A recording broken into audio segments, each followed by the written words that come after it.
Après Boycon et Abomey, c'est au tour de la capitale de recevoir la visite du ministre de Cadre de Vie. 40% d'exécution physique. Le lot 15A, asphaltage de Porto-Novo, est composé de 10 rues asphaltées. Présentement, les travaux évoluent sur toutes les 10 rues en même temps et nous sommes à un taux d'avancement physique de 40%. Nous avons déjà des rues qui sont déjà pavées en partie et d'autres qui sont encore en cours de traitement. Grâce au projet asphaltage, Porto-Novo pourra désormais mériter réellement son titre, et ce, après quelques réaménagements. 9,29 km de voirie primaire, 6,55 km de voirie secondaire et 6,54 km de voirie tertiaire. Les voies d'accès, tous ces projets d'asphaltage contribuent également à faciliter l'accessibilité, à améliorer notre cadre de vie. C'est le travail qu'on est en train de faire. Et cette mission nous a permis quand même de nous rendre compte de certaines réalités. Et on a remarqué que les entreprises sont en train de travailler, mais il reste beaucoup d'efforts à faire pour accélérer un peu plus les travaux. Majeure difficulté observée, la non-libération des emprises par endroits par la population. Nous avons quelques difficultés, contrairement à l'apparence. On s'est rendu compte qu'il y a des difficultés qui ont été évoquées, tant du point de vue technique que du point de vue organisationnel. Donc la plupart des problèmes qui ont été posés sont en train d'être solutionnés. En ce qui nous concerne particulièrement à Porto-Novo, nous avons essayé de négocier avec les riverains pour les dégagements des voies. Nous avons négocié. Presque tous sont d'accord aujourd'hui pour libérer les emprises de voies. Et normalement, tout devait se passer.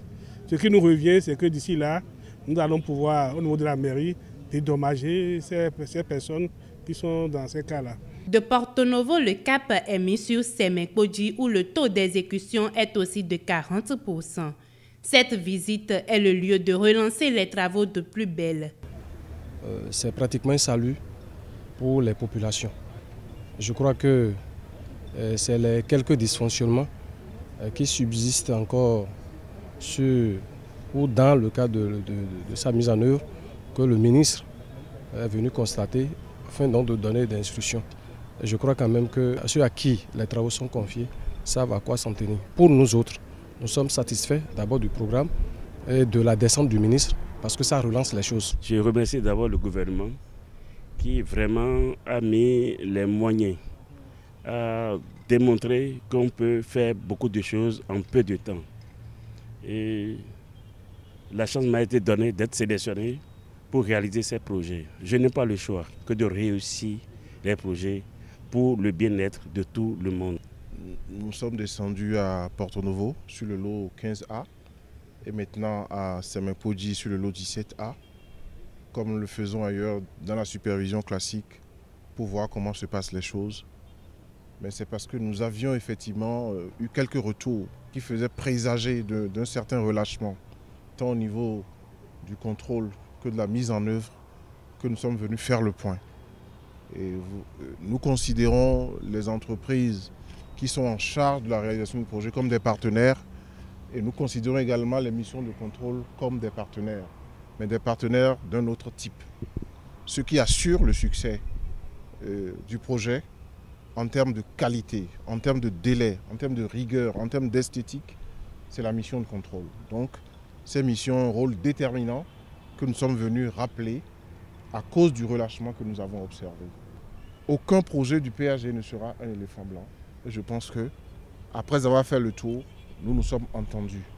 Pour tracer un chronogramme serré, nous avons répondu à tous les sujets qui étaient en attente pour libérer l'entreprise.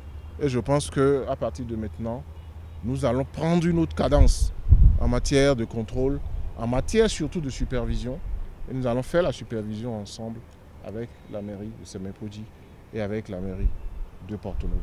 Pour le bon déroulement et l'achèvement du projet dans le délai, le ministre invite la mission de contrôle et l'entreprise à jouer chacun en ce qui le concerne sa partition.